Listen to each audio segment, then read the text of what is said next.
Hello, hello. Magandang gabi ho, mga kahombre ko. Kamusta kayong lahat? Wow. Kamusta po? So, ayan, may konting ano lang ako, no? May konting update lang tayo, mga kahombre ko. So, medyo inaantok na ako. Hindi na ata tayo makakatulog tonight. Sinong excited? Okay, sige. Go, ano lang kayo? Tawag dito. Sige lang, go. Siguro 200 views lang, no? Okay na to. I think after 200 views, magpapahinga na po ako. Well, sasabihin ko lang yung dapat kong sabihin, then yun na yun. Ayan, 200 na. So, mga kahombre ko, magandang gabi sa inyong lahat, no? Ganito yung sitwasyon natin for tomorrow. Kayo ho, well, yung mga kahombre ko, ako'y nananawagan sa inyo. Huwag tayong, ayan, putang ina. Sorry. Cream yan. Huwag tayong manggugulo sa City Hall ng Parañaque. Hindi worth it yan. Pwede kayong pumunta kung gusto nyo makichismis. Pwede kayong pumunta upang makiusyoso. At pwede rin kayong pumunta upang practicing nyo naman ang rights nyo ng freedom of speech. Pwede yon. Pwede naman ho yun. Ngunit, ang panggugulo ay ibang storya na. Kasi madadamay lang kayo sa hindi maganda. O mapapapunta lang kayo sa hindi maganda. So sa halip na si Norman Mangusin lang ang pakay nating lahat, no? Na ipahoyo, baka madamay ka pa. And hindi maganda yon. If you wanna come, come. But, come with prudence. Okay? So, huwag tayong, akala mo magpapasikat ka, alam mo yon, sapakin ko nga si ganito, sapakin ko nga si ganyan, hindi ho okay yun. Kung ganon ang mentalidad mo, then you are in a wrong place. Hindi na to for violence, walang ganon. Kaya nga tayo naghintay lahat, di ba? Kailan pa ho ito, mga kahombre ko? Putrages, October ako nagsimula. October ako kinasuhan ni Mangusin. October, ano yan, babe? 23, no? October 21 ako kinasuhan yan sa Isabela. Kailan ko siya kinasuhan? Mga November na, no? Yeah. Oh, then, End of November. mga end November tayo nagkasa or kalaghatian na November.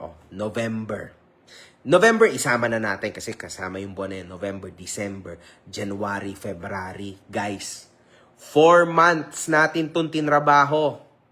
4 months.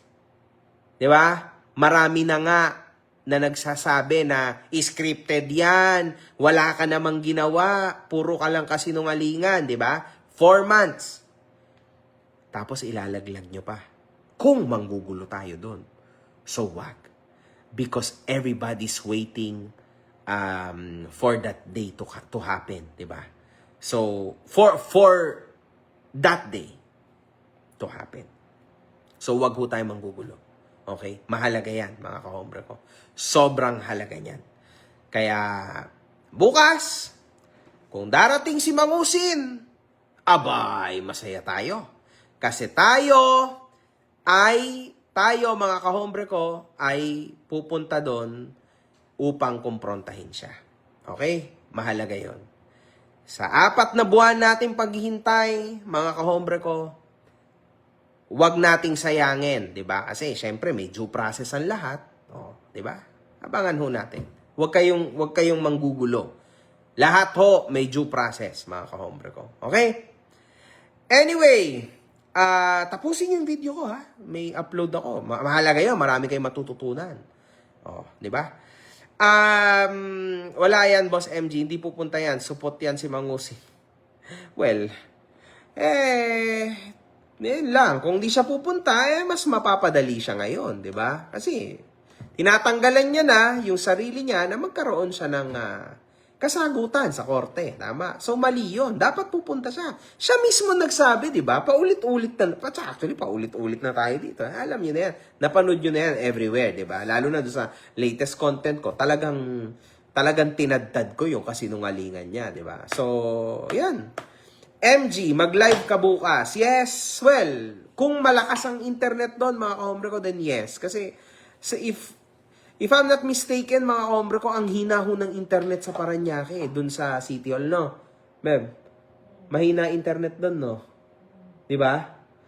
Mahina internet doon, mga kahombre ko. Pero, registered naman lahat. Well, recorded naman lahat, no? So, yun. O, Norman, paano ba yan? Bukas na ating paghuhukom. At ako, excited na sa ating pagkikita. And finally, makukumpronta na kita. Ay, alam nyo mga kaombre ko, sa tingin ko, nasa 70% na pupunta siya eh. Ikaw, Mem, sa tingin mo? Ako sa tingin ko, Sa totoo lang, ha? 90%. Oh. Si Mrs. ko, 90% pupunta daw si Norman. Ako sa tingin ko, nasa 70%, 75% pupunta yan, mga kaombre ko. Kasi duwag yan. Duwag ho yan. Ayaw niya na madadagdagan. Kunwari man, may warrant siya, may kung ano man, hinahabol siya ng kanyang kaso. Sa tingin ko, duwag siya eh. So, pupunta siya talaga. Siguro, sasabihin niyo, puta, baliktad yun Ba't pupunta? Duwag ho siya sa gobyerno, mga kaombre, sa batas. Kasi alam niya. Di ba, lagi niya ngang inuulit-ulit na siya ay, na siya ay may experience, di ba, sa pagkakakulong niya. Di ba, alam niya yan. Kaya may idea ho yan kung gaano rin kahirap takasan or takbuhan or taguan ng batas. Kaya sa tingin ko, hindi niya gagawin yan. Kayo, mga kahombre ko, ano sa tingin nyo? Pupunta ba? Anong porsyento? Para sa misis ko, 90% pupunta. Para sa akin, 75% pupunta siya. Tansya ko. Kayo, sa tingin nyo, ilang porsyento, mga kahombre ko? Oy, good evening, Kap. Ninyo Barzaga. Walang iya ka kung sino-sinong iniiyot mo. Napapanood ko yan, ha? Pinapanood ko yung mga video mo, tapos yung mga status mo, walang iya ka. O, ilang porsyento, mga kahombre ko, napupunta siya? O, hindi siya pupunta. So, ako, sa tingin ko, 75%. So, yan. Kailangan niyang pumunta, ha? Uulitin ko, eto mga kahombre ko, totoo sinasabi ko, ha? Like sinabi mismo ng prosecutor sa abogado niya na kailangan ni Mangusin na pumunta doon. So, alam niyo yun. Kailangan. Boss MG, hindi yan pupunta, duwag yan. Well, sa tingin ko, pag duwag siya, dapat pumunta siya. Dahil batas yung hahabol sa kanya. Hindi ba? Pero sa bagay, Beb, di ba? Kung duwag siya, hindi siya siguro pupunta kasi anong pipiliin mo? Kahihiyan na ganun or yung future mo na kung ano man yung mangyari dun sa final ni Mami sa kanya, di ba? Matagal pa naman yun yung iniisip niya, di ba? Oh. Tignan natin, mga kahombre ko. So, we're excited. We're very excited. So, pumunta siya o hindi, basta nandun ako para kumprontahin siya. Galing sa bunganga niya mismo. Well, galing sa bibig niya mismo. 24, full force. Ay, walang problema doon. Basta pupunta ka. Baka mamaya, puro salita ka lang, ha? Di ba? Oh. Yun lang, mga kahombre ko. Basta, wag ho tayo manggugulo, no? Huling paalala ko lang. What happens if he doesn't show up? Pag hindi ho siya pumunta or dumating, mas lalong tataas ang tsansa na magkaroon siya ng warrant of arrest kay mother-in-law ko. Yun yung mangyayari doon. Kasi kumbaga, matatalo siya doon sa PI, no? Doon sa reklamo, doon sa complaint. So, mananalo, tataas yung complaint, warrant of arrest siya ngayon. Ganun yung mangyayari if ever hindi siya pumunta. Kasi sobrang importante, lalo na, mga kahombre ko, yung prosecutor na nagpapunta sa Eddie, susulat yon sa attendance. O, yung finailan ng reklamo, hindi na naman pumunta. O, problema ho yun, mga kahombre ko. So, problema yon. So, ako, pupunta ako. Kung literal na sinabi ng prosecutor, oy, papuntahin mo yung ano mo ha, kung sinabi sa abogado, pupunta ako. Kasi, prosecutor yung nagsabi sa'yo, tapos di ka pupunta. Baliw ka ba? Malamang pupunta ka kasi ikaw yung may problema, ikaw yung finailan ng reklamo, hindi ka pupunta. Tapos, inutusan ka ng prosecutor na pumunta ka, hindi ka pupunta. Ewan ko na lang kung anong mangyari. Di ba? Hindi siya pumunta. Mahirap yon mga kahombre ko. Pero wala pa siyang yung mga bench warrant hindi pa yon eepekto kasi sa RTC level yon mga kahombre ko. Okay, pero like imulat nyo mga utak nyo ha, baka mamaya isipin nyo na pag di ka pumunta warrant hindi pa. No, due process 'yan. Pag di siya pumunta dito, matatalo siya. I mean, mas lalong tumaas yung chance na tataas yung i-final ni Mami sa RTC. Okay, yun yung sitwasyon doon. Ako kasi mga komber ko, yung ikinasa ko kay Norman, waiting pa kami sa resolution. Hindi ko pa alam. So, ganyan ho ang due process. Ngayon, yung bench warrant o warrant of arrest, naalala nyo yung nangyari kay Lakas Tama, di ba? Few months ago, I think 1 month ago, nakulong na naman siya, di ba?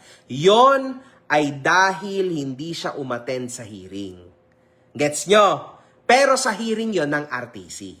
Kasi na bench warrant siya.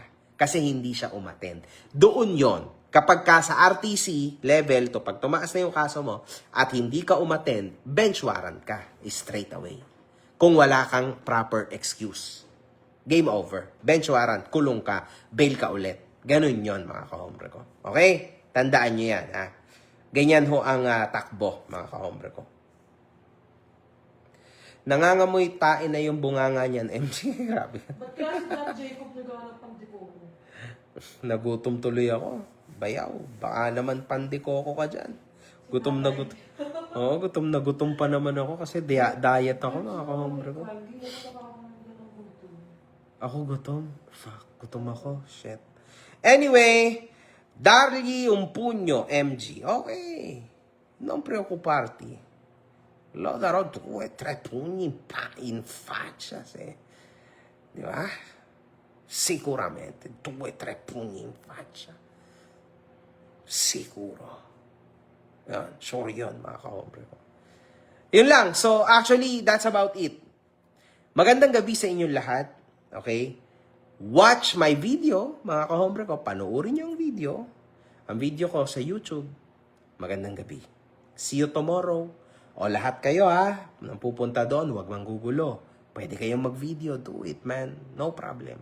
Nandun ang misis ko. And nandun din naman ako.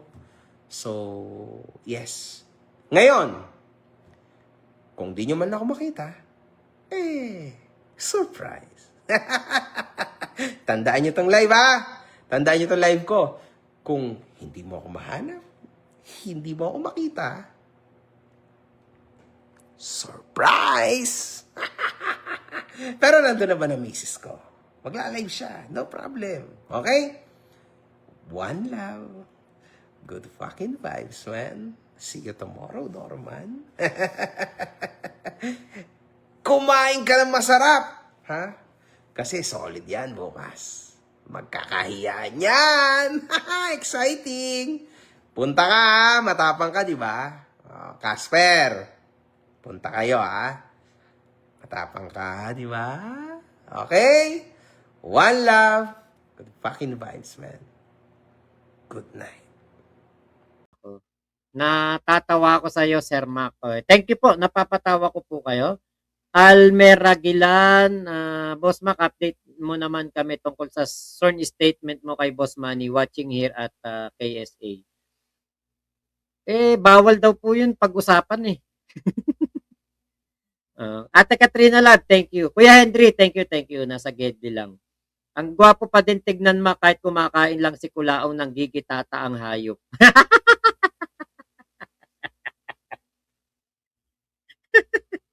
Rekta talaga eh, no?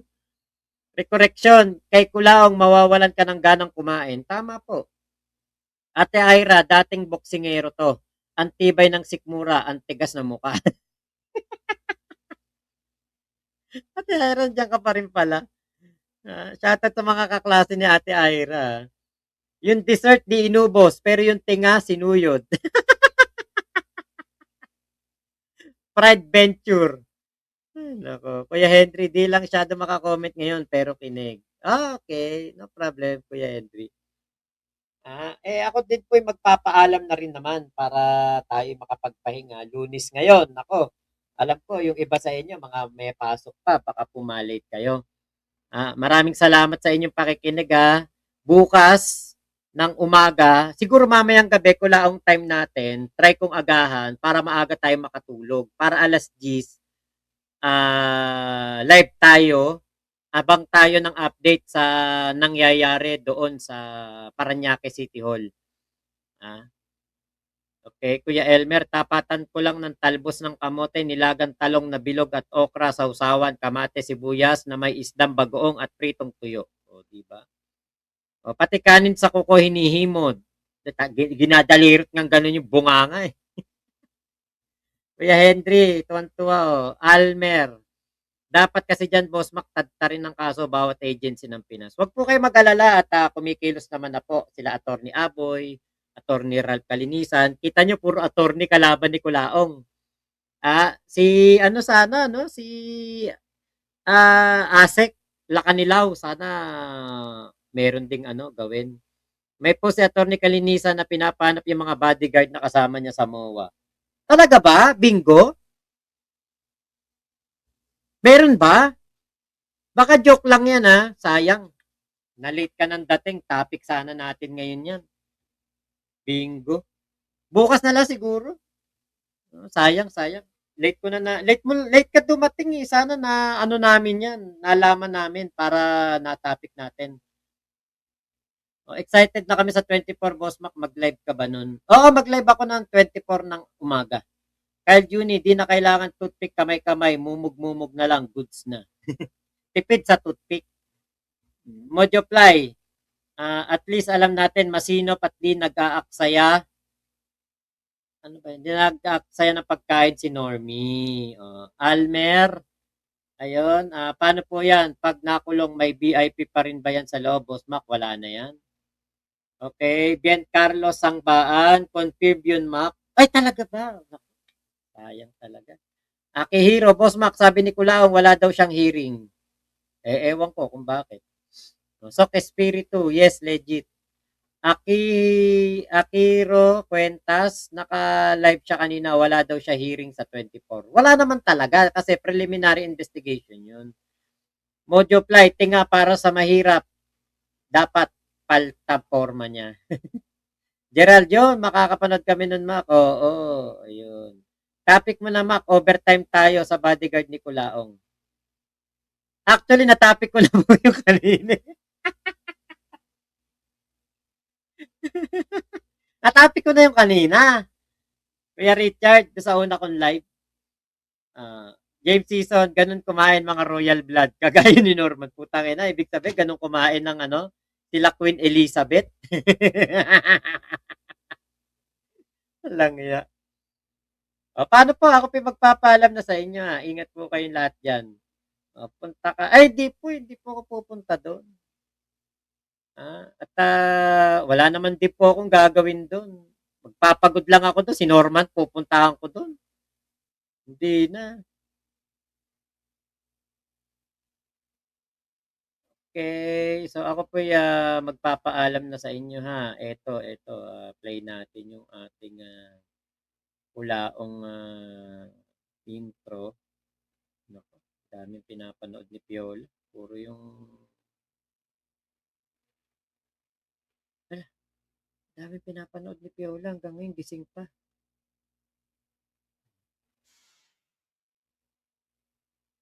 Ayan. So, thank you po Ate Irak, Ate Kenkel, Ate May Alcantara, Mojo Fly, Mami Bex, Big Mama, Miss Bulabog. Thank you po sa inyo, Ate Jonah. Salamat. Di ba? Kaya Henry, kapraning eh, no?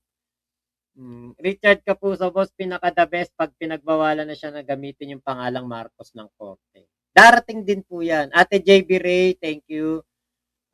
Thank you po. Ate Ira. Si Ate Ira baka nagre-review pa, Mojo Fly. Ayun, thank you po. Ate Angie PM, salamat. It's Kulaong Closing. Oo nga. Bien Carlos, ayan, thank you. Almer, salamat. Kyle Juni, salamat po sa inyo pong lahat. Ate Joseph Grooms, nagpakulay kanina. Si Ate Inday May, thank you po. Si Kuya Chodor David, kahapon. Victor Sagigit, Elmo, Tol BBS Vlog, si Kisis, at si Lilay. Ayun, nagpa-member kahapon. Maraming salamat po. Thank you, thank you. Ayan. Kuya Molex, Ate Molex pala. Thank you, Ate Molex ha. Si Ate Glenn Magramo, si Ayumi, ayan, mga yan. Salamat po. Adios amigos. Juanito Mendoza, thank you po. Bukas malalaman ang tapang ni Kulaong. Tama. Oy, Ate Michelle. Ate Michelle, kadarating mo lang. Thank you ha. Dumating ka.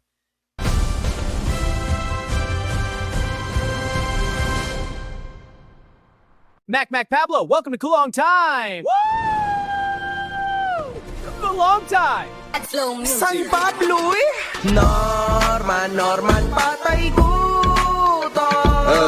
Norman, pangit, patay gutom.